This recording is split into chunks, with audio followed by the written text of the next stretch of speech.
Hello at magandang araw po sa ating lahat or magandang gabi. Depende po kung anong oras ninyo pinapanood ito pong ating video number 11.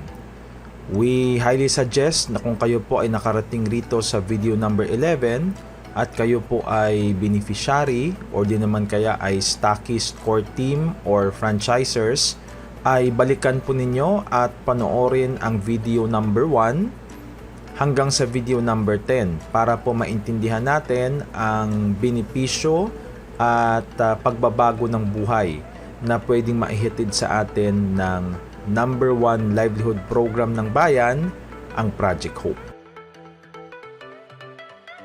Dito sa ating video number 11 ay magbibigay po kami ng simpleng tips and tricks para po maging successful tayo sa pagpapatakbo po ng libreng negosyo na ibinigay po sa atin ng Project Hope.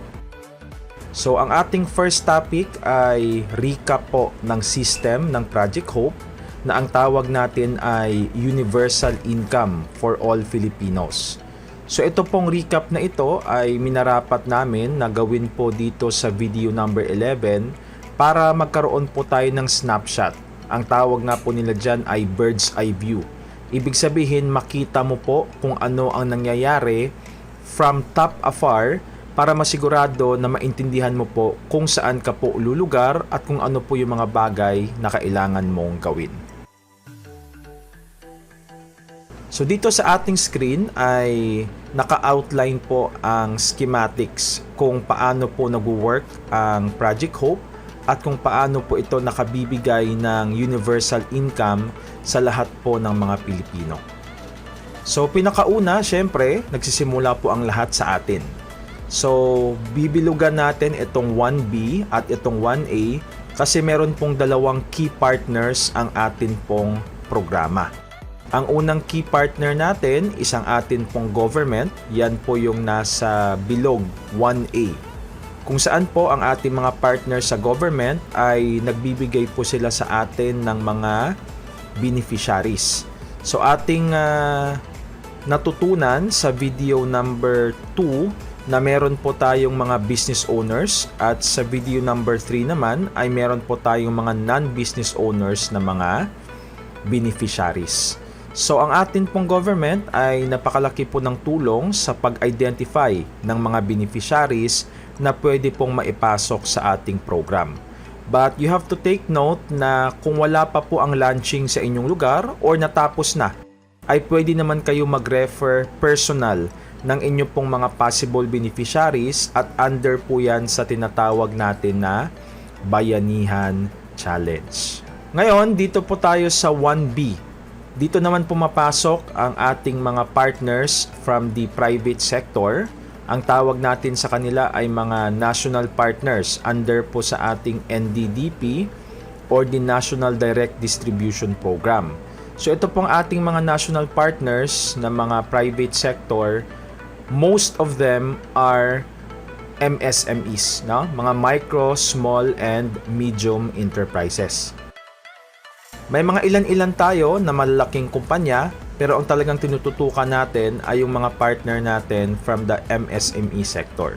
So itong mga partner natin from the MSME sector, sila naman po ang magbibigay sa atin ng products, magpo-provide ng credit line, at iba-ibang mga sistema para yun naman po ay ipamigay natin dun sa mga beneficiaries na in-endorse po sa atin ng government or di naman kaya ay mga beneficiaries na kayo po ang nag-endorse.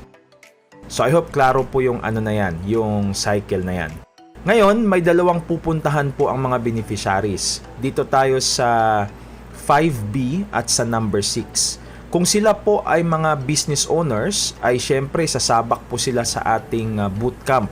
Hatid po sa atin of course ng HINEL or the Hope Institute for Entrepreneurial Leadership, kung saan po ay malalaman nila ang mga benepisyo kapag sila po ay na-enroll sa ating programa na ang pangalan po ay PULP. At kapag sila po ay na-enroll sa PULP, ay magkakaroon po sila ng atin pong cashback program kung saan po ay pwedeng kumita sila mismo at ang kanilang mga customers by selling the receipts and converting it into cash. So yan po yung ating diniscuss sa atin pong previous video, ang video number 10.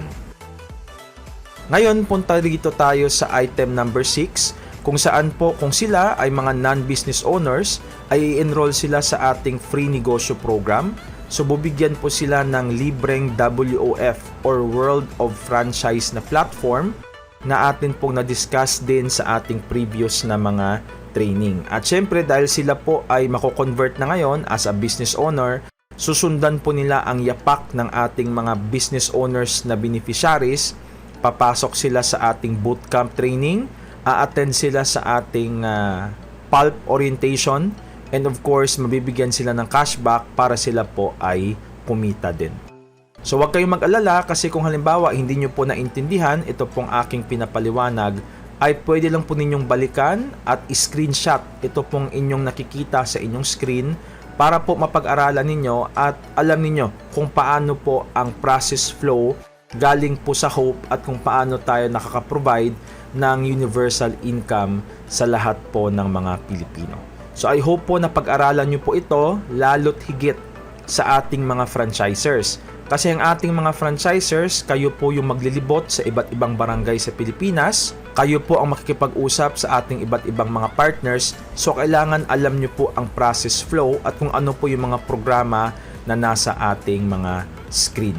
Ang sabi nga po ni Ka Ernie Baron, knowledge is power. So kung alam mo po itong sistema na ginagamit ng Project Hope, may power ka po na mabago ang iyong kapalaran at ang kapalaran ng mga tao na susunod sa iyo under sa ating programa. So I hope wag nyo pong ipawalang bahala, i-screenshot nyo po or humingi kayo ng clear copy sa ating po mga franchisers. Ito po ay nasa atin din pong knowledge base. So pwede nyo pong i-download para mas alam ninyo kung paano po tumatakbo ang ating programa.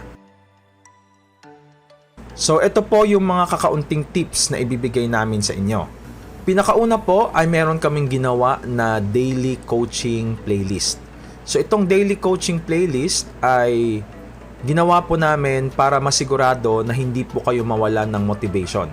Kasi alam naman natin, syempre maraming mga tao nakakasalamuhan ninyo, maraming mga tao yung mga, alam mo na, magbibigay sa inyo ng mga negative opinion, mga taong walang narating sa buhay, pero kung makapagbigay ng advice sa inyo, parang alam nila ang lahat ng nangyayari sa mundo. So, ginawa namin itong daily coaching playlist para malinis po yung inyong isip na kapag kayo po ay gustong umasenso, dapat po ay nasa optimum condition yung inyo pong puso at isip.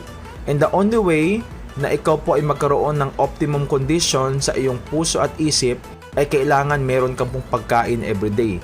Hindi po pagkain na physical ha, kundi pagkain para sa utak.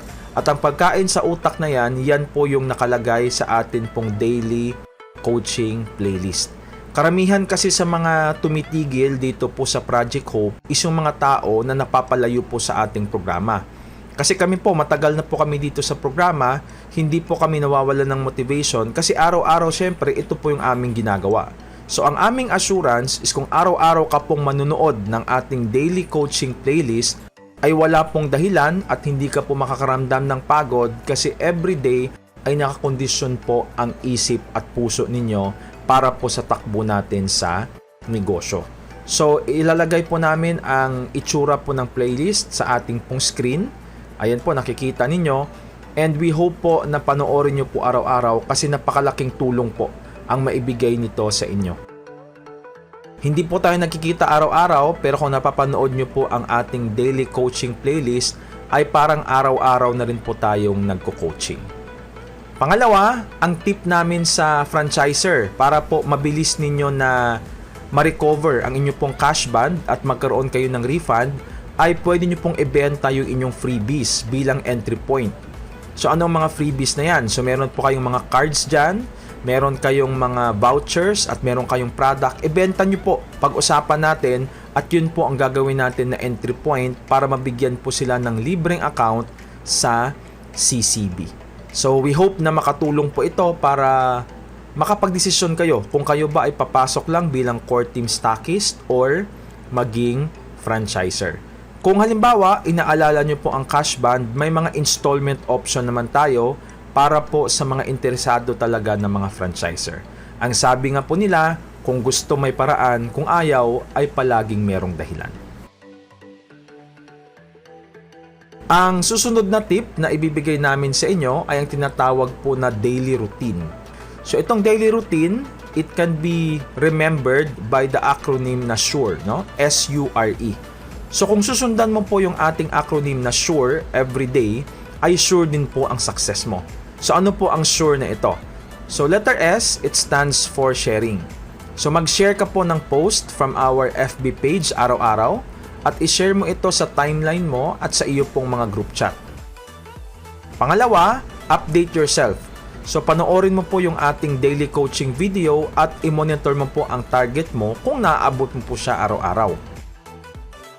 Letter R stands for review. So we need to review our bootcamp para po sigurado tayo na atin pong kabisado at memoryado ang atin pong sistema. And syempre, letter E stands for evaluate. So you have to evaluate yourself using our 13 commandments na atin pong pag-uusapan sa ating online bootcamp video number 13.